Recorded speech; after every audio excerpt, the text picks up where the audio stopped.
নির্বাচিত নতুন সংসদ সদস্যরা রাষ্ট্রপতি মনোনীত কোনো ব্যক্তি হিসেবে প্রধান বিচারপতির কাছে শপথ নিতে পারেন বলে জানিয়েছেন আইন, বিচার ও সংসদ বিষয়ক উপদেষ্টা আসিফ নজরুল। এছাড়া নির্বাচিত হওয়ার 3 দিন পর প্রধান নির্বাচন কমিশনারের কাছে শপথ নিতে পারেন বলেও জানিয়েছেন উপদেষ্টা। বৃহস্পতিবার সচিবালয়ে সাংবাদিকদের সঙ্গে আলাপকালে প্রশ্নের জবাবে উপদেষ্টা এই কথা জানান। তিনি বলেন, নতুন এমপিরা কার কাছে শপথ নেবেন এটা সরকারের নীতিগত পর্যায়ের সিদ্ধান্ত, তাই এই বিষয়ে এখন চূড়ান্ত কিছু বলা যাচ্ছে না। আইন উপদেষ্টা বলেন, সরকারের সামনে দুটি অপশন আছে।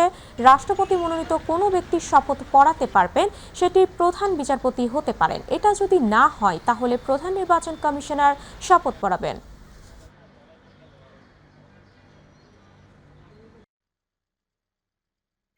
নতুন যারা সংসদ সদস্য হবেন ইনশাআল্লাহ 12 তারিখে ইলেকশনের পরে তাদের শপথ গ্রহণ করার কথা হচ্ছে স্পিকারের, স্পিকার না থাকলে ডেপুটি স্পিকারের, ওনারা না থাকলে অন্য বিধানও আছে। এখন আমাদের এখানে স্পিকার, ডেপুটি স্পিকারের মধ্যে একজন নিখোঁজ, আরেকজন জেলে আছেন, তাদের বিরুদ্ধে গুরুতর কিছু মামলা আছে এবং তারা পদত্যাগও করেছেন, বিশেষ করে স্পিকার। ফলে এই অবস্থায় ওনাদের দ্বারা শপথ গ্রহণ করার কোনো রকম স্কোপ আছে বলে আমি মনে করি না। আমাদের আইনে আছে, ওনারা যদি শপথ গ্রহণ করাতে না পারেন তাহলে রাষ্ট্রপতি কর্তৃক মনোনীত, অর্থাৎ প্রধান উপদেষ্টার পরামর্শক্রমে রাষ্ট্রপতি কর্তৃক মনোনীত ব্যক্তি শপথ গ্রহণ করাবেন। যারা পরিবারতন্ত্র কায়েম করতে চায় তারাই আইটি হ্যাক করে মিথ্যাচার করছে বলে অভিযোগ করেছেন জামাত ইসলামের আমির ডক্টর শফিকুর রহমান। তিনি বলেন, ক্ষমতায় গেলে নারী শিক্ষার্থীদের মাস্টার্স পর্যন্ত লেখাপড়া ফ্রি করা হবে। সকালে নওগাঁয় নির্বাচনী সমাবেশে তিনি এই কথা জানান। জামাতের জনপ্রিয়তার একটি দলের মাথা খারাপ হয়ে গেছে বলেও মন্তব্য করেন ডক্টর শফিকুর রহমান। পরে চাঁপাইনবাবগঞ্জ, রাজশাহী ও নাটোরে পৃথক জনসভায় ভাষণ দেন জামাত আমির। আতিকুর রহমান, তিতাসের রিপোর্ট। রাজশাহী বিভাগের 4 জেলায় নির্বাচনী জনসভার অংশ হিসেবে প্রথমে নওগাঁয় আয়োজিত সমাবেশে যোগ দেন জামায়াত আমির। আমার অধিকার দে, না হয় একটা গুলি দে। প্রধান অতিথির বক্তব্যে জামায়াত আমির বলেন, যারা পরিবারতন্ত্র কায়েম করতে চায় তারাই আইডি হ্যাক করে মিথ্যাচার করেছে। এদেশের সমস্ত বৈধ নাগরিক এবং এদেশে যারা বসবাস করেন তারা সকলেই বাংলাদেশের দেওয়া, বাংলাদেশের সংবিধান অনুযায়ী তাদের সমস্ত অধিকার সমানভাবে ভোগ করবেন। নওগাঁর বাসিন্দাদের বিভিন্ন প্রতিশ্রুতি দিয়ে তিনি বলেন, ক্ষমতায় গেলে নওগাঁ শহরের রাস্তাগুলো 4 লেন করা হবে। উত্তরবঙ্গকে কৃষি শিল্পের রাজধানী হিসেবে গড়ে তোলা হবে বলেও জানান ডক্টর শফিকুর রহমান। আমরা দেখব বাংলাদেশের প্রিয় জনগণ কোন জায়গায় বেশি দুঃখে কষ্টে আছে, সেই জায়গার সমাধানটা হবে আগে ইনশাআল্লাহ।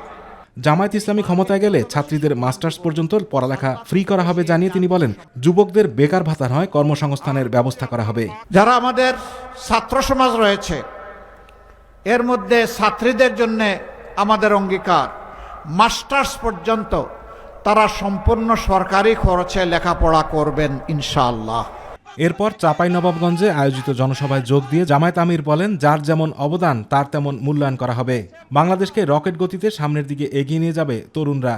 যার যেটা ন্যায্য পাওনা, একজন কর্মচারী কর্মকর্তা, সে সরকারি, আধা সরকারি, স্বায়ত্তশাসিত, বেসরকারি, যেখানেই হোক সে যেন তার পুরা মেধা যোগ্যতা উজাড় করে সেখানে সেবা দিতে পারে। আর রাষ্ট্র এবং নিয়োগকারী সংস্থাও যেন তাদেরকে সম্মানের সাথে বসবাস করার মতো সুযোগ তাদের হাতে তুলে দেয়। আমরা তা নিশ্চিত করব ইনশাআল্লাহ। বাংলাদেশ নামের যেই উড়োজাহাজ, সেই উড়োজাহাজের ককপিটে বসবে যুবকেরা, আমরা গিয়ে বসবো পিছনের প্যাসেঞ্জার সিটে। দেশ তারা রকেট গতিতে চালিয়ে সামনের দিকে নিয়ে যাবে। সমাজের সকল স্তরে নারীদের অধিকার, মর্যাদা এবং নিরাপত্তা নিশ্চিত করা হবে জানিয়ে জামায়াত আমির বলেন, কেউ নারীদের দিকে চোখ তুলে তাকাতে পারবে না, এমন সমাজ গড়ে তুলতে চায় জামায়াত ইসলামী। ইনশাআল্লাহ আমরা এমন একটা সমাজ গড়তে চাই, পুরুষরা পাবে পুরুষদের অধিকার, মহিলারা নারীরা পাবে তাদের অধিকার, এবং কোন জালিম আমার কোন মা, বোন, মেয়ে, জায়া কারো দিকে চোখ তুলে তাকানোর সাহস করবে না। পরে রাজশাহীতে এক জনসভায় যোগ দিয়ে জামায়াত আমির বলেন, ঠান্ডা মাথায় রাজনীতি করতে হবে, কোনোভাবেই ভোট ডাকাত, ইঞ্জিনিয়ারিং কাউকে কোনো ছাড় দেওয়া হবে না, তাই এখন থেকেই ভোট কেন্দ্র পাহারা দেওয়ার আহ্বান জানান তিনি। বিচার ব্যবস্থায় ন্যায়পরায়ণতা আনার পাশাপাশি দুর্নীতিবাজদের লাল কার্ড দেখাবে দেশের মানুষ।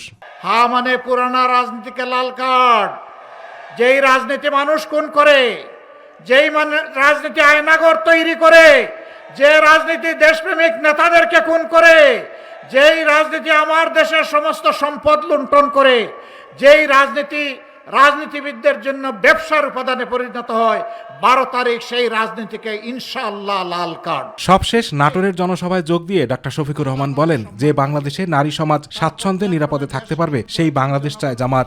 অতীতের জন্য আল্লাহ রাসূল কোনো বিচার করেন নাই। আমরা অতীত নিয়ে খুব ঘাটাঘাটি করতে পারবো না, তবে জুলাইয়ের দায়িত্ব অস্বীকার করতে পারবো না। এই দায়িত্বের প্রতি আমাদেরকে সম্মান দেখাতে হবে। আপনারা দোয়া করবেন। এক একটা জনসভায় পাল্লা দিয়ে পুরুষের মতো নারীরাও এসে যাচ্ছেন, তারাও এসে বলছেন আমরা আছি সত্যের পক্ষে। আজকে দরজায় সত্য এসে কড়া নেড়ে বলছে সত্য এসে গেছে, মিথ্যা পালিয়ে যাচ্ছে। ইনশাআল্লাহ সত্যের বিজয় হবে ইনশাআল্লাহ। আতিকুর রহমান তিতাস, মাই টিভি। জিন্দাবাদ জিন্দাবাদ। ত্রয়োদশ জাতীয় সংসদ নির্বাচন উপলক্ষে বাংলাদেশ জাতীয়তাবাদী দলের নির্বাচনী ইশতেহার শুক্রবার ঘোষণা করা হবে বলে জানিয়েছেন দলের সিনিয়র যুগ্ম মহাসচিব রুহুল কবির রিজভী আহমেদ।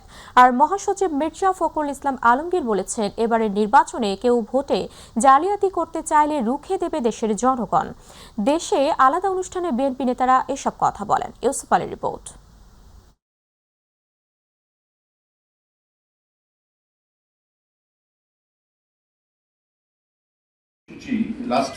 বিভাগীয় ও জেলা শহরে সমাবেশ শেষে রাজধানীতে সবশেষ নির্বাচনী জনসমাবেশের প্রস্তুতি নিয়ে আলোচনা করতে নয়াপল্টনে দলের কেন্দ্রীয় কার্যালয়ে যৌথ সভার আয়োজন করে বিএনপি। সভা শেষে দলের সিনিয়র যুগ্ম মহাসচিব রুহুল কবির রিজভী আহমেদ বলেন, ঢাকায় সবশেষ নির্বাচনী জনসভা অনুষ্ঠিত হবে। দলের চেয়ারম্যান জনাব তারেক রহমান সাহেব উপস্থিত থাকবেন। সর্বশেষ যে জনসভাটি হবে চেয়ারম্যানের, সেটি হবে 8ই ফেব্রুয়ারি রবিবার। প্যান প্যাসিফিক সোনারগাঁ হোটেলে আগামীকাল 3টায় বিএনপির নির্বাচনী যে ইশতেহার, সেই ইশতেহার ঘোষণা করা হবে। এদিকে ঠাকুরগাঁয়ে আকচা ইউনিয়নের ফারাবাড়ি বাজারে নির্বাচনী জনসভায় বিএনপির মহাসচিব মির্জা ফখরুল ইসলাম আলমগীর বলেন, বিভিন্ন রাজনৈতিক দলের নেতাকর্মী, সেনাবাহিনী ও আইন শৃঙ্খলা বাহিনীর সহযোগিতায় নিরপেক্ষ নির্বাচন হবে, এমনটাই প্রত্যাশা সাধারণ মানুষের। ঠাকুরগাঁয়ে হিন্দু ও মুসলমান ভাইদের মধ্যে আমি একটা সম্প্রীতি তৈরি করতে চাই। ঐক্যবদ্ধ হতে হবে, এখানে বিভক্ত থাকলে চলবে না। আমরা হিন্দু, মুসলমান, বৌদ্ধ, খ্রিস্টান সবাই এক হয়ে কাজ করব। ছাত্র জনতার আন্দোলনের ফলে সরকার পরিবর্তন হয়েছে। আমরা এবার সবাই এই দেশের নাগরিকরা সুযোগ পেয়েছি, এবার একটা সুষ্ঠু ভোট আমরা দিতে পারবো এবং এইবারকার ভোটটাতে কোনো জালিয়াতি, চাতুরি, জবরদস্তি কোনো কিছু হওয়ার সম্ভাবনা নাই। এছাড়া দেশের বিভিন্ন স্থানে ধানের শীষ প্রতীকে ভোট চেয়ে প্রচারণা চালিয়েছেন বিএনপির মনোনীত প্রার্থীরা। সেই 91 সন থেকে আপনাদের এখানে আসি, বরাবরই আপনারা ধানের শীষের পক্ষে ছিলেন। সব সময় আমরা এই এলাকা থেকে বিপুল ভোটে বিএনপি পাস করেছে। ইনশাল্লাহ বহুদিন মাঝখানে ভোট দিতে পারেন নাই, ভোটের অধিকার ফিরে পেয়েছেন। আমি বিশ্বাস দাউদকান্দি ইঞ্জিনিয়ার লোকজন আমাদের ধানের শীষের পক্ষে ভোট দিবে। ইউসুফ আলী, মাই টিভি, ঢাকা। মিথ্যা কথা ও কালো টাকা দিয়ে ভোটারদের বিভ্রান্ত করা হচ্ছে বলে অভিযোগ করেছেন জামাত ইসলামের জেনারেল সেক্রেটারি ও খুলনা 5 আসনের প্রার্থী মিয়া গোলাম পরোয়ার। এদিকে কক্সবাজারের কুতুবদিয়ায় জনসভায় 5 আগস্টের পর যারা নতুন করে চাঁদাবাজি, জমি দখল ও ফ্যাসিস্টদের পুনর্বাসনের নীতি নিয়েছে, তারাই বাংলাদেশের নতুন জালেম বলে মন্তব্য করেছেন জাতীয় নাগরিক পার্টির আহ্বায়ক নাহিদ ইসলাম। আরও জানাচ্ছেন জাহিদ আহমেদ বাবু।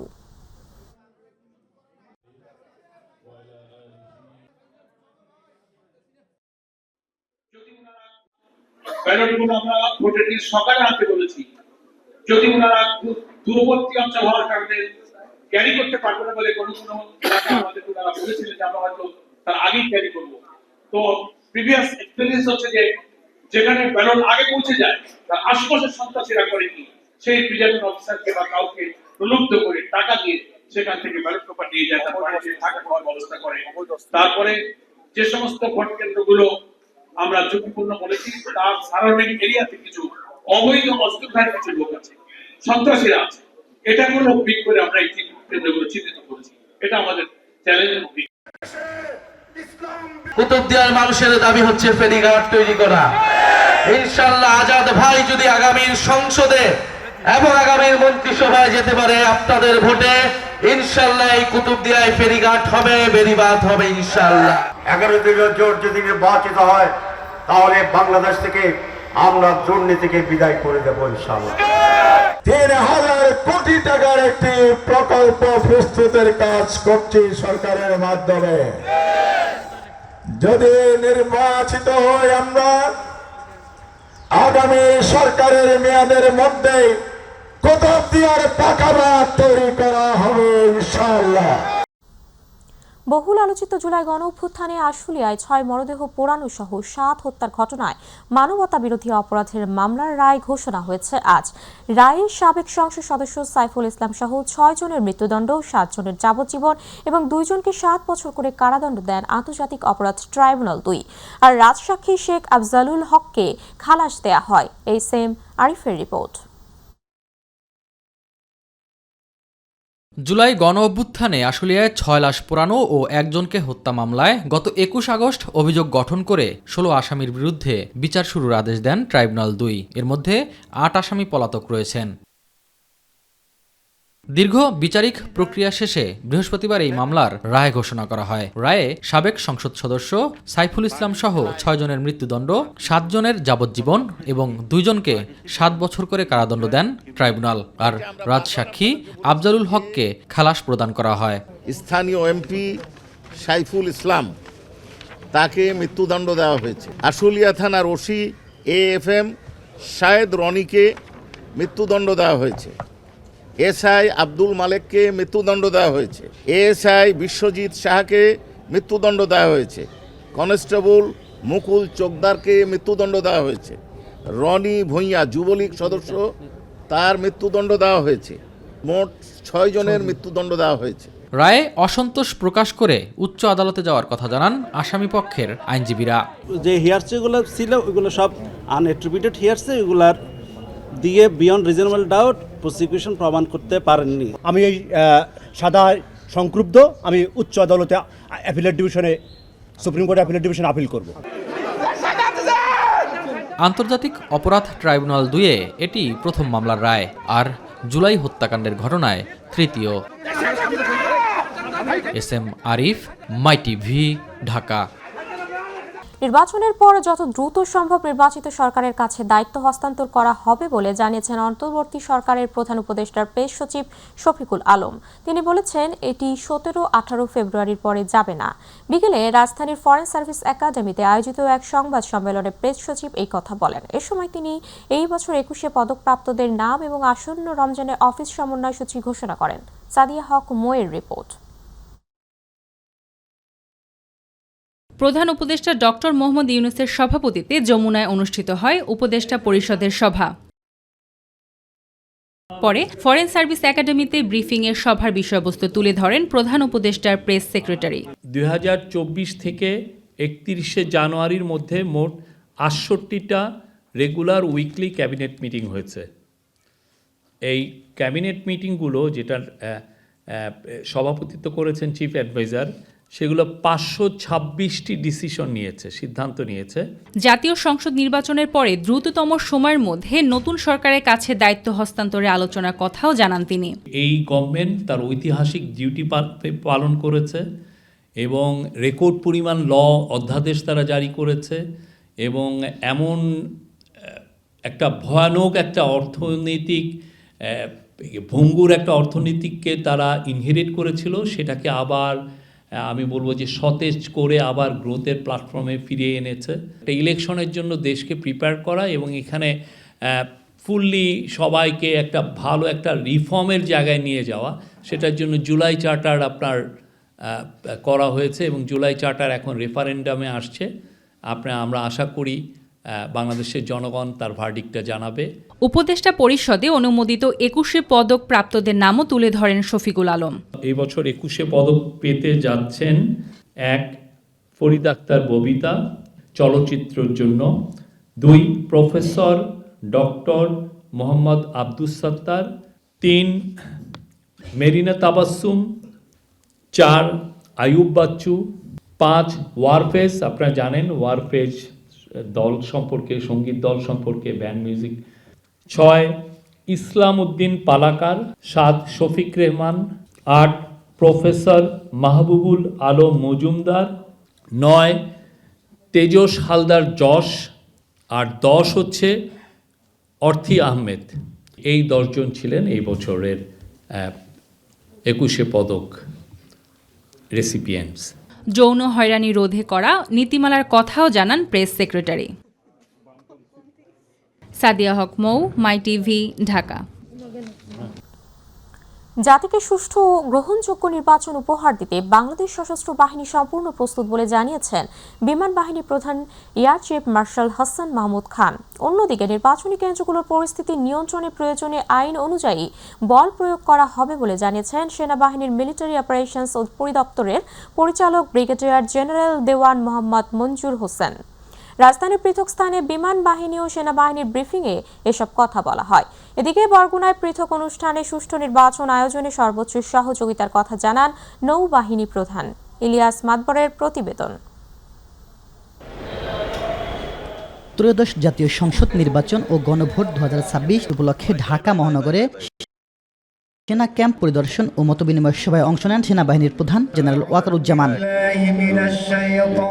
সকালে সেনাবাহিনীর প্রধান গুলিস্তানে অবস্থিত সেনা ক্যাম্প পরিদর্শন ও অসামরিক প্রশাসনের সাথে মতবিনিময় করেন। পরে ইন-এইড টু সিভিল পাওয়ারের আওতায় নিয়োজিত সেনাবাহিনীর কার্যক্রম সম্পর্কে সাংবাদিকদের জানান সেনাবাহিনীর সামরিক অপারেশন পরিদপ্তরের পরিচালক ব্রিগেডিয়ার জেনারেল দেওয়ান মোহাম্মদ মঞ্জুর হোসেন। আমরা আমাদের আশ্বস্ত করতে চাই যে সাধারণ মানুষ যাতে নির্ভয়ে এবং স্বাচ্ছন্দ্যে যারা ভোট কেন্দ্রে আসতে পারে সে ব্যাপারে আমাদের নিয়মিত টহল জারি থাকবে। তিনি জানান সুষ্ঠু নির্বাচনের বিষয়ে আইন শৃঙ্খলা বাহিনীর পাশাপাশি যা যা করা দরকার সব করবে সশস্ত্র বাহিনী। সেনাবাহিনীর জন্য সুনির্দিষ্টভাবে রুলস অফ এঙ্গেজমেন্ট বলে দেওয়া আছে। যদি সত্যি কোনো ক্ষেত্রে অতিরিক্ত বল প্রয়োগের প্রয়োজন হয় তাহলে রুলস অফ এঙ্গেজমেন্টে যে ক্রমান্বয়ে ধারা দেওয়া আছে, যে ক্রমান্বয়ে বল প্রয়োগের মাত্রা বৃদ্ধির একটা প্রক্রিয়া আছে, সেটা অনুসরণ করে প্রয়োজনীয় ব্যবস্থা গ্রহণ করা হবে।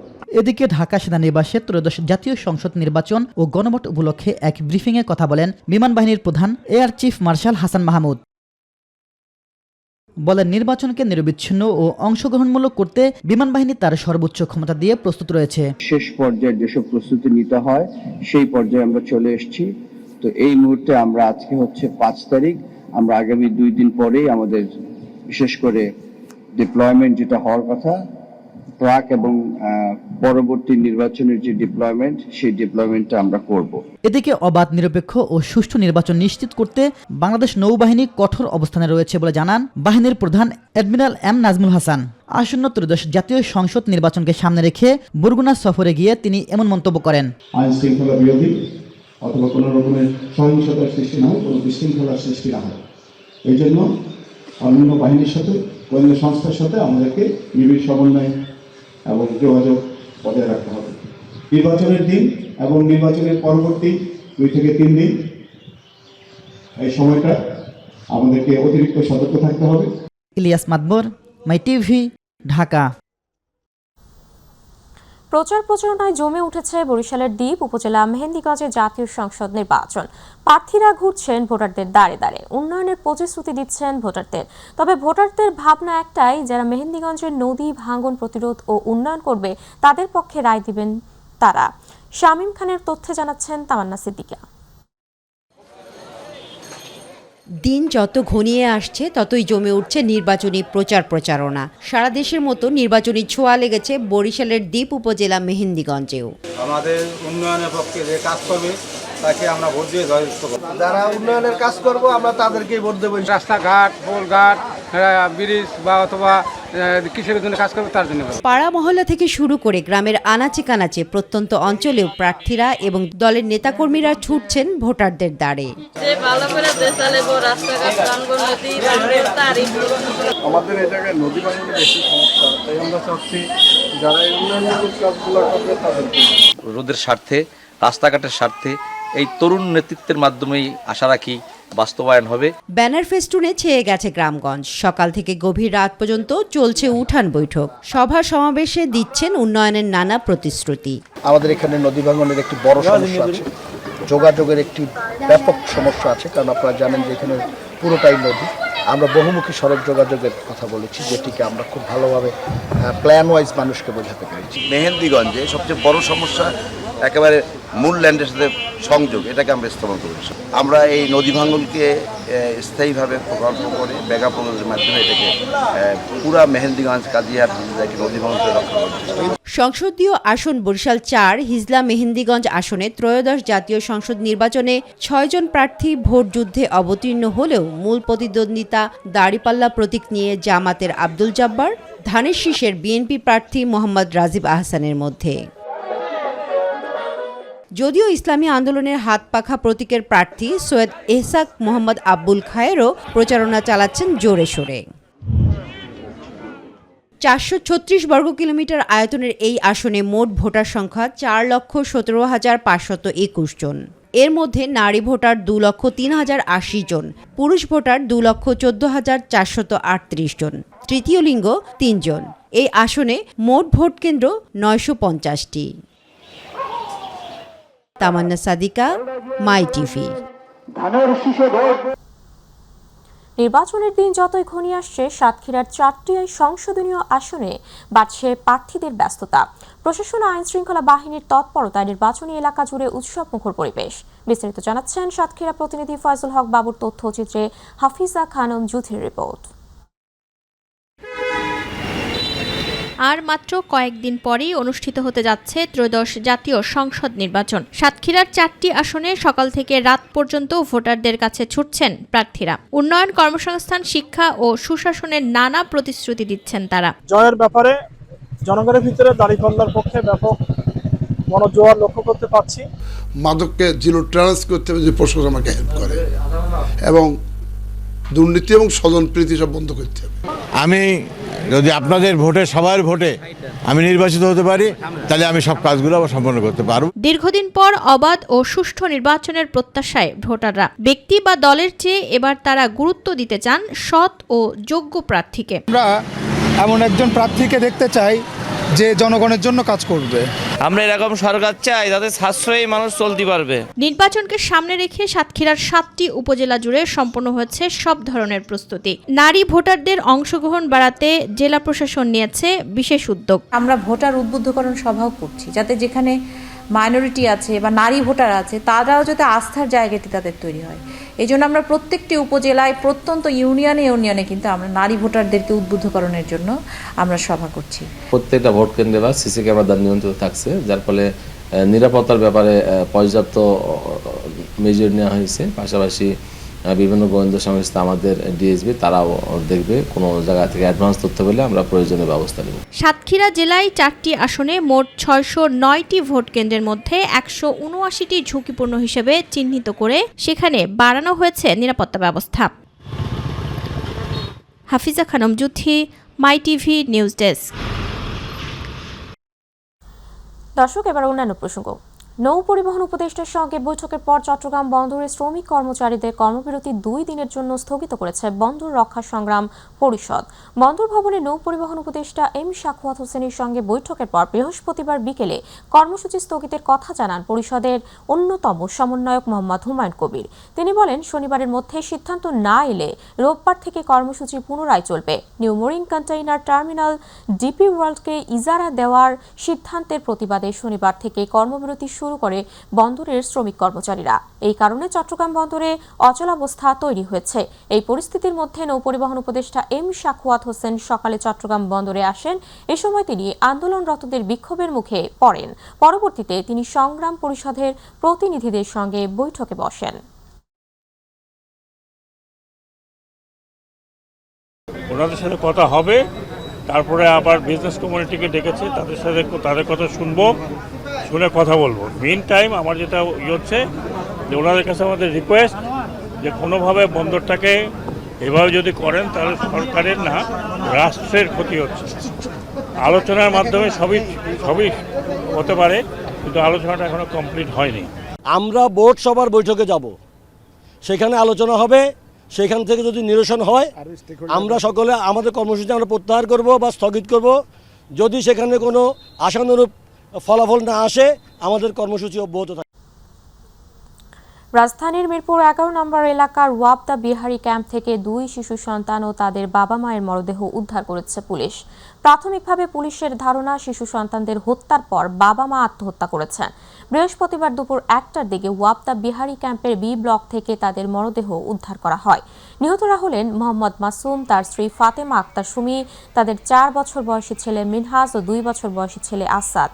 পুলিশের ধারণা সকাল 8টা থেকে দুপুর 12টার মধ্যে কোনো এক সময় তাদের মৃত্যু হয়েছে। স্থানীয়রা বলছেন, নিহত দম্পতি বিহারি ক্যাম্পের একটি টিনশেড বাসায় ভাড়া থাকতেন।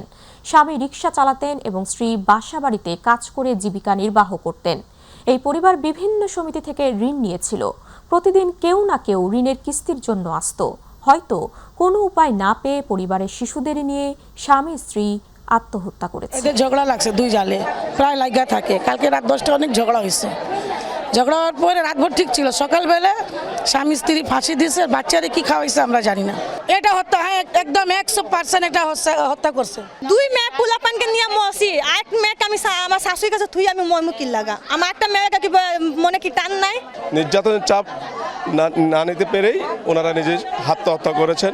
যারা জড়িত আছে তাদের প্রশাসনের মাধ্যমে আইনের আওতায় আনে সুষ্ঠু তদন্ত করে মানে ব্যবস্থার দাবি জানাচ্ছি।